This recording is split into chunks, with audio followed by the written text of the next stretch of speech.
belum terlihat semangatnya. Kakak udah untuk bagi berdiri. Kakak ulangi sekali lagi. Shalom adik-adik. Apa kabar hari ini? Kurang semangat, yesnya pakai tenaga ya. Apa kabar hari ini? Nah, itu dia bukti bahwa sudah sarapan semua. Adik-adik, hari ini pagi-pagi buta, Maria dan beberapa perempuan datang ke kubur siapa? Ya, datang ke kubur Tuhan Yesus untuk berziarah. Tapi ternyata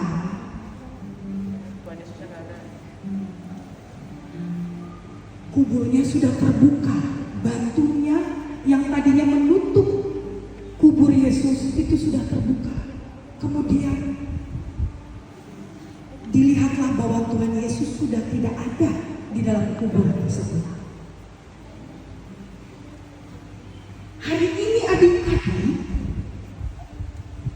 kita mau mengucap syukur kepada Tuhan kita, Tuhan Yesus. Bagi Dia segala pujian.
Bapak, kami mengucap syukur hari ini kami dapat kesempatan untuk beribadah kepadamu dan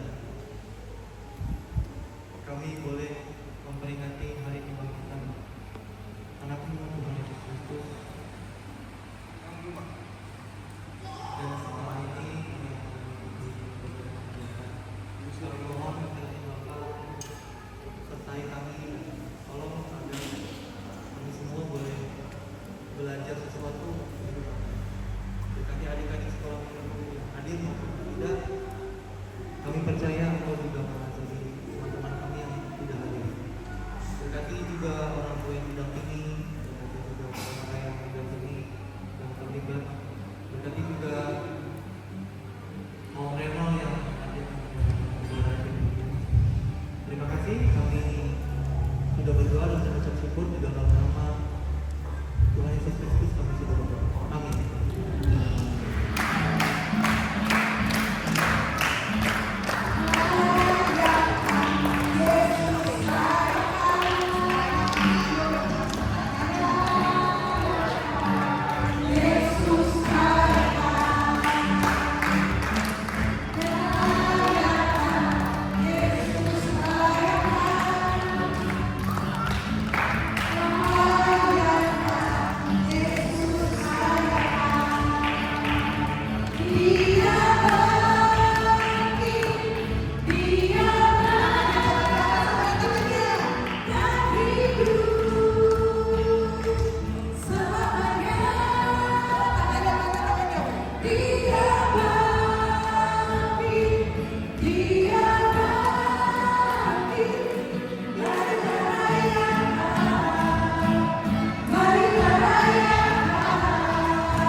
di atas.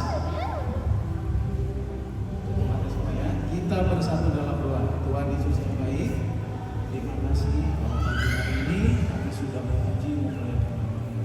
Dan sebentar kami akan mendengarkan sebagian dari firman-Mu.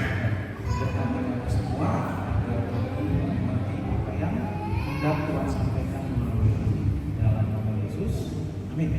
Salam semuanya.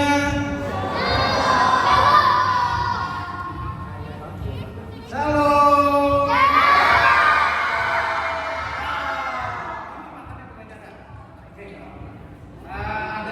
Ada yang kenal sama Om nggak?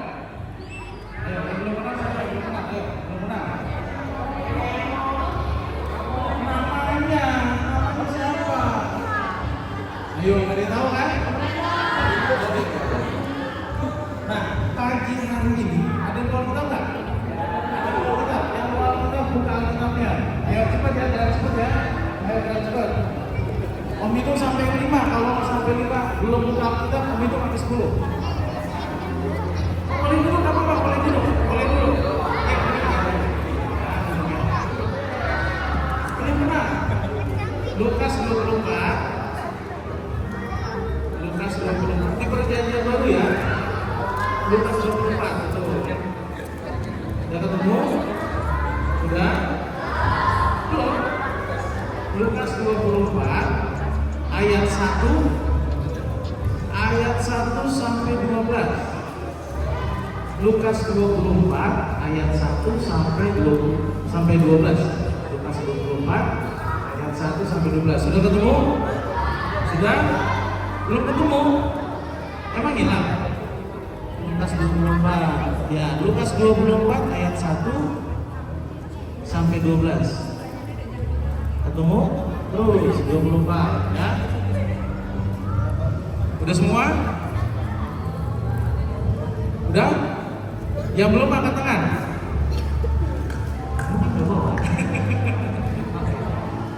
Udah ya, Lukas 24 ayat 1 sampai 12. Enggak apa-apa, 24. Lukas 24. Lukas 24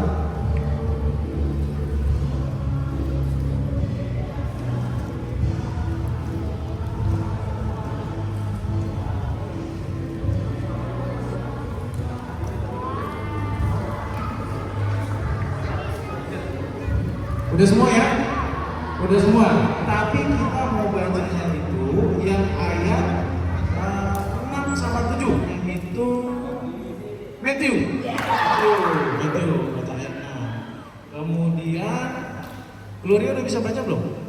Udah bisa baca ya? Gloria baca ayat yang ke-7 ya. Ayat yang ke-7. Ayat yang ke-7 Gloria. Oke, kita mulai dari Matthew. Silakan Lukas 24 ayat 6. Lukas 24 ayat 6. Ia tidak ada di sini, ia telah bangkit. Ingatlah apa yang dikatakannya kepada kamu ketika ia masih di Galilea.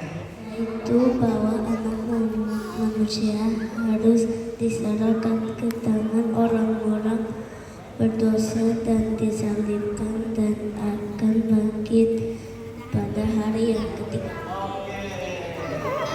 Terima tepuk tangan dulu untuk Matthew dan Gloria.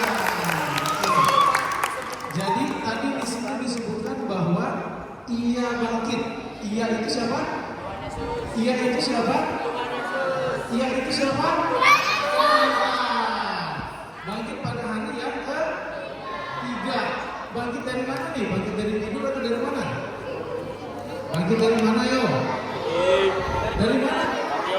Dari tidur atau dari kematian atau dari paru? Kenapa dia mesti mati? Ayo, kenapa dia mesti mati?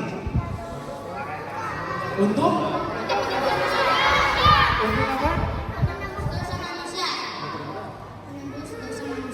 Tebus dosa manusia. Manusia itu siapa aja nih? Siapa aja manusia? Siapa aja? Siapa aja? Orang Jawa doang atau orang Banten doang atau orang Sunda doang? Semua? Semua ya? Nggak terkecuali ya? Oke, bagus. Ya. Jadi Tuhan mati, disalibkan, kemudian dia bangkit pada hari yang ketiga untuk menebus dosa kita semua. Ya, nggak terkecuali ya, nggak terkecuali, nggak ada pengecualian. Orang yang rambutnya botak tadi diselamatkan sama Tuhan, Orang yang hidungnya pesek nggak diselamatkan Tuhan? Enggak, semua sama. Mau hidungnya pesek, mau hidungnya nggak pesek, mau kulitnya putih, mau kulitnya nggak putih, semua diselamatkan Tuhan. Ya? Kok nggak ada yang setuju sih? Setuju nggak? Setuju ya? Setuju ya? Oke, jadi kalau Tuhan sudah berkorban untuk menebus dosa kita, yang harus kita lakukan apa nih sebagai anak-anak nih? Ayo, yang harus kita lakukan apa? Masih boleh nggak kalau ketakutan di tempat gelap? Ayo, masih boleh nggak? Masih boleh nggak kalau dulu dia ke kamar mandi lampunya mati terus ketakutan? Boleh nggak? Nggak boleh, karena apa? Karena maut iblis itu sudah diinjek-injek sama siapa? Tuhan Yesus. Betul. Jadi nggak boleh lagi ya, nggak boleh lagi bilang takutnya di tempat gelap, di situ ada setannya. Nggak boleh. Ya, kita sudah ditebus, kita sudah diselamatkan. Jadi nggak ada lagi takut, nggak boleh lagi takut sama apapun. Tapi kalau sama orang tua harus takut dan hormat ya. Jangan nanti sampai di rumah, tadi kata Om Reno nggak boleh takut sama siapapun, aku sama papa. Nggak boleh ya. Yang boleh itu takut, yang nggak boleh itu apa yang dimaksud Om tadi, jangan takut sama setan, sama kuasa gelap. Karena kita udah ditebus. Kita ditebus berarti kita punya kuasa. Coba, kalau misalkan kalian ke tempat gelap, kalian takut, kalian sebut dalam nama Yesus, aku berani, pasti berani. Tapi kalau kalian takut, Mbak, permisi numpang lewat, saya tanya senang. Ya, jadi nggak boleh lagi nanti kalau lewat tempat gelap tiba-tiba permisi Mbak, numpang lewat, nggak boleh ya, nggak boleh ya. Tuhan kita berkuasa, Tuhan kita itu yang berkuasa atas segala-galanya, betul? Benar ya, percaya ya? Percaya ya? Jadi nggak boleh lagi nanti ke tempat gelap, terus tempat yang sepi ketakutan, nggak boleh, harus berani ya. Terus yang kedua, karena kita sudah ditebus, ya, karena kita sudah ditebus, berarti kita nggak boleh lagi pusing sama teman, nggak boleh lagi ngumpetin pensinya teman, nggak boleh kamu ngumpetin sendal ya, nggak boleh lagi ngumpetin sepatunya teman, nggak boleh, benar ya, nggak boleh lagi pusing sama teman ya. Terus karena kita sudah ditebus, kita nggak boleh lagi yang namanya melawan sama siapa? Sama siapa? Sama siapa kan? Orang tua. Ya, nggak boleh lagi melawan sama orang tua. Orang tua itu siapa aja sih? Apa cuma orang yang udah ubanan? Apa cuma orang yang udah giginya udah habis? Orang tua itu siapa aja sih? Siapa? Papa mama. Betul. Terus kemudian siapa lagi? Orang tua itu siapa lagi? Orang tua itu siapa lagi? Siapa? Betul, kakek nenek. Orang tua itu siapa lagi? Siapa? Betul ya. Ini yang disebut orang tua itu bukan hanya orang yang melahirkan kita, bukan, tapi orang yang umurnya lebih tua dari kita itu juga harus kita hormati. Ya, jadi karena kita sudah ditebus, kita nggak boleh lagi namanya melawan dengan orang yang lebih tua. Betul? Benar ya? Ya benar ya, nggak boleh melawan sama orang lebih tua ya. Jangan nanti tiba-tiba ini namanya Anet ya, ini namanya Anet. Jangan nanti Anet pulang terus ketemu sama kakak Stefani lihat jalan, terus kakak Stefani negor, halo Anet, siapa lu? Boleh gitu ya? Ya, harus menghormati ya. Ya, terus nanti tiba-tiba ini namanya Fania ya. Nanti tiba-tiba Fania di luar ketemu sama Kak Flori, terus Fania buang sampah sembarangan, habis itu sampah botolnya ditendang-tendang, terus kena sama lagi. Kena Kalen, terus Kakak Flori bilang, Fania, kamu nggak boleh begitu, nggak boleh usil. Terus Fania bilang apa? Kakak siapa ngelarang-larang aku? Nggak boleh lagi ya. Jadi harus hormat sama yang lebih tua. Hormat sama yang lebih tua, bukan cuma sama papa mamanya aja, ya. Bukan cuma sama papa mamanya aja hormat ya. Harus sama semua yang lebih tua. Ya, doain ya. Ya, sama papa mama hormat, sama omnya hormat, sama guru hormat, sama om satpam di rumah juga harus hormat. Ya, kalau ketemu yang di rumahnya ada satpam siapa?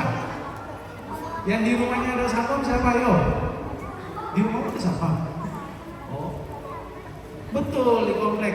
Kalau ketemu Pak Satpam nanti, kalian lewat pos, jangan asal ngomong aja. Betul.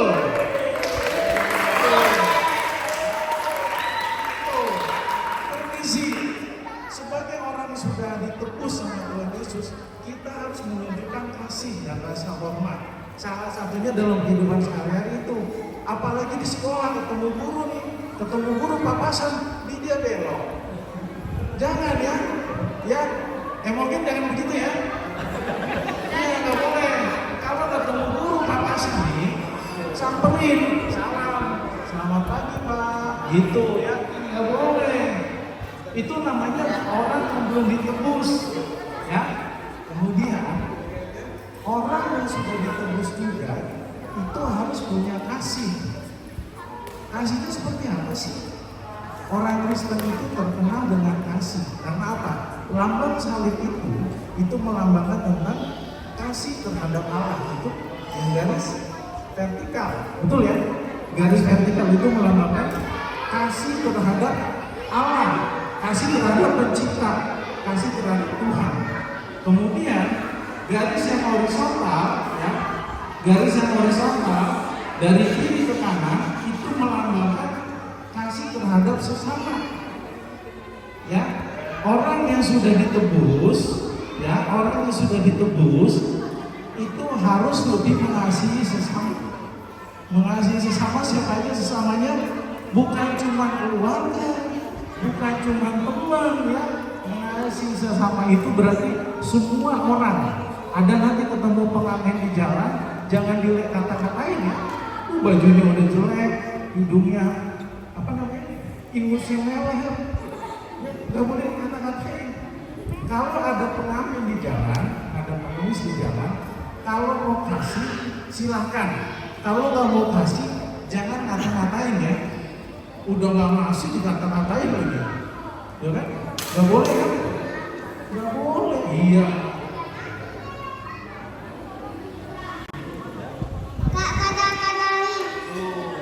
Yuri di rumahnya kalau ada pengamen atau pengemis nggak dikata-katain. Betul, tepuk tangan buat Yuri. Jadi sekali lagi ya Om bilang ya, kita semua adalah orang-orang yang sudah ditebus. Ikutin Om, saya sudah ditebus. Ayo, 1, 2, 3. Jadi karena sudah ditebus, kita harus mengasihi sesama kita. Gak boleh lagi takut sama setan, gak boleh lagi takut di tempat gelap. Harus menghormati orang yang lebih tua. Ya, ingat pesan itu ya, kita sudah ditebus. Ya, apa pesannya tadi apa? Kita sudah ditebus. Oke. Sekali lagi bilang, saya sudah ditebus. Puji Tuhan, karena kita sudah ditebus. Dengan demikian firman Tuhan itu berakhir. Semoga semuanya dalam penyertaan Tuhan. Kita mau tunduk kepala, semuanya lipat tangan. Kenzi, lipat tangan. Yang lipat tangan ya. Semuanya lipat tangan, tutup mata. Kami mulai mendengarkan sedikit dari kebenaran firman-Mu bahwa Kau telah bangkit untuk menebus kami. Biarlah kami hidup sebagai orang yang telah ditebus. Biarlah kami hidup untuk memuliakan nama Tuhan sepanjang hidup kami. Biarlah anak-anak ini semuanya masa depan mereka ada di dalam tangan Tuhan. Hidup mereka sepanjang hidup mereka selalu dalam penyertaan Tuhan. Masa depan mereka penuh dengan kesuksesan dan keberhasilan. Dalam nama Yesus, kami serahkan anak-anak ini ke dalam tangan Tuhan. Amin. Semua angkat jempolnya. Belum, semua angkat jempolnya. Belum, semua angkat jempolnya. Belum, gak dengerin. Semua angkat jempolnya. Arahkan ke Pak Om Reno. Itu kan 1, 2, 3, kakek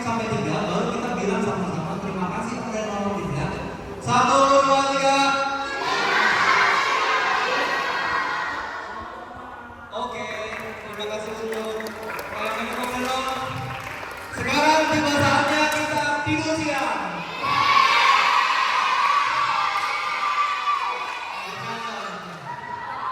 Bukan berganti usia. Tapi kita mau ada game. Game untuk dengarkan dulu.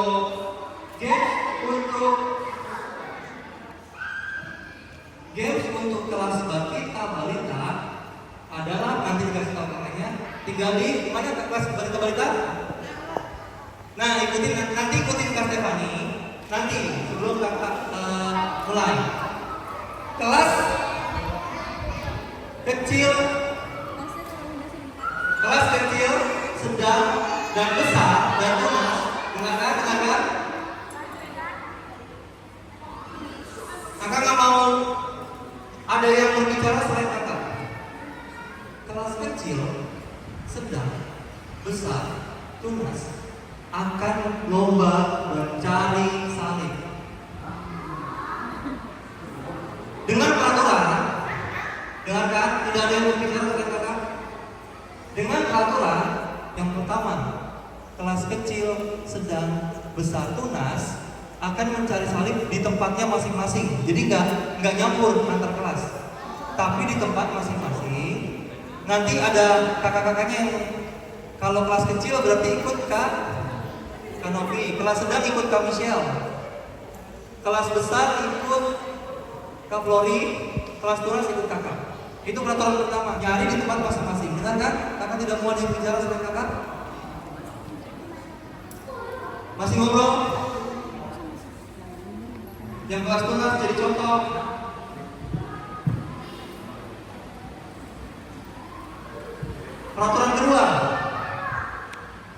Peraturan kedua, misalnya di kelas itu ada barang, katakanlah barangnya adalah tumpukan evamat, karpet bongkar pasang. Apa evamat? Karpet warna-warni, lantai bongkar pasang.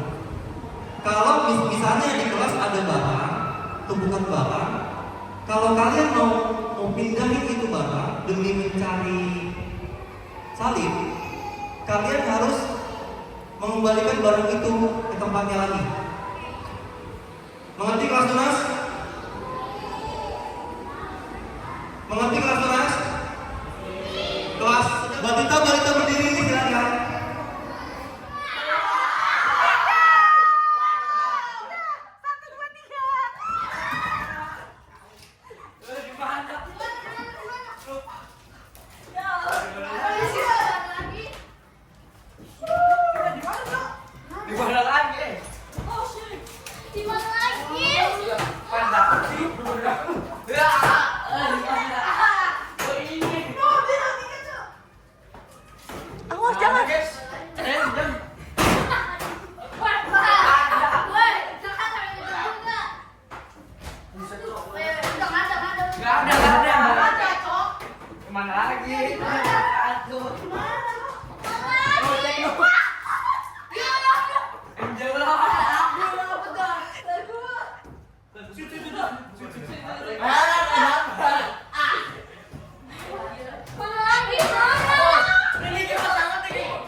Satu, dua, tiga.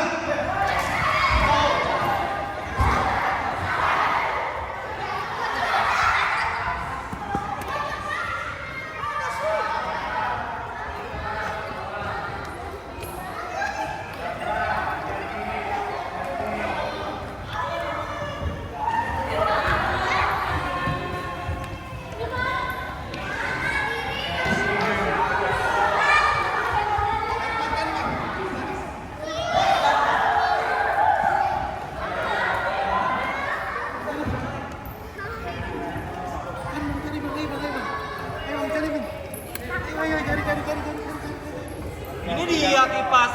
Wow. Wah, ini dia kipas. Ini dia ultra di susu ultra.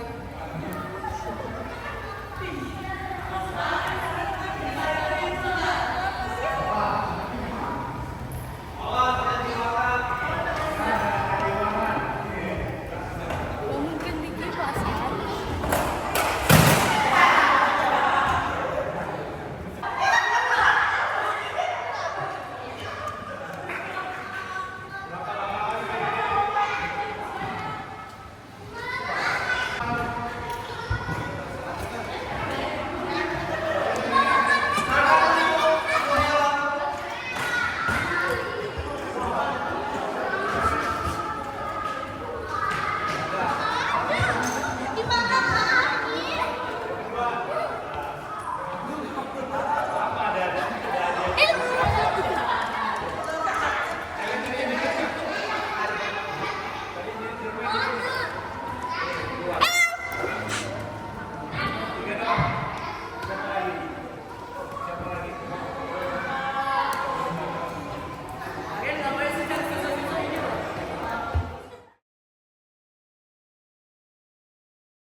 Yang ikut fashion show keluar nanti ya.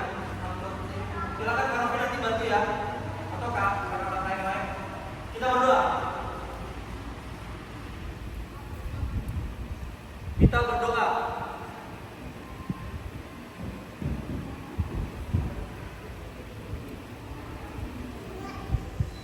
Bapak terima kasih kalau kami sudah selesai mengikuti ibadah dan perayaan Paskah.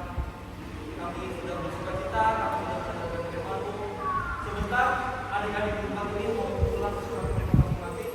Seperti kau telah antar dengan selamat ke tempat ini. Bapak, kami mohon kembalikan adik-adik dan keluarga tercinta kembali ke tempat mereka masing-masing dengan selamat tanpa kurang selama. Berkati mama-mama mereka, berkati keluarga mereka, berkati teman-teman mereka, berkati mereka juga. Biarlah adik-adik di tempat ini menjadi anak-anak yang pandai, yang cerdas, yang menyenangkan hati Bapa dan juga menjadi